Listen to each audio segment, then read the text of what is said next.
അതെ, അങ്ങനെ കിഷ്കിന്ദ കാണ്ഡം കണ്ടു. ആസിഫ് അലി, അപർണ ബാലമുരളി, വിജയരാഘവൻ സർ, അശോകൻ, ജഗദീഷ് എന്നിവ അഭിനയിച്ച ഒരു അടിപൊളി സൈക്കോളജിക്കൽ മിസ്റ്ററി ത്രില്ലർ പടമാണ് Kishkindha Kaandam. First of all hats off to Dinjith Ayyathan, the director. അടിപൊളി ഡയറക്റ്റ് ചെയ്തിട്ടുണ്ട്. Perfect location for a perfect movie. Producer Joby George, എഴുതിയത് ബാഹുൽ രമേശ്. അടിപൊളി സ്റ്റോറിയാണ്. ഓരോ സിറ്റുവേഷൻസിലും നമ്മളിങ്ങനെ പിടിച്ചിരുത്തുന്ന സ്റ്റോറിയാണ് എഴുതി വെച്ചേക്കുന്നത്. സ്ക്രീൻ പ്ലേ ആണെങ്കിലും ഡയലോഗ്സ് ആണെങ്കിലും. പ്രത്യേകിച്ച് എടുത്തു പറയേണ്ടത് വിജയരാഘവൻ സാറാണ്.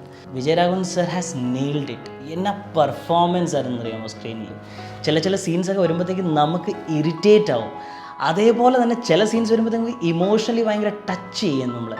Aparna Balamurali has also done an amazing work. സട്ടലായിട്ടാണ് അഭിനയിച്ചിരിക്കുന്നത്. അതേപോലെ തന്നെ ആസിഫ് അലി. ക്ലൈമാക്സിൽ ഒരു സീനുണ്ട്. വിജയരാഘവൻ സാറിൻ്റെ മോനാണല്ലോ ആസിഫ് അലി.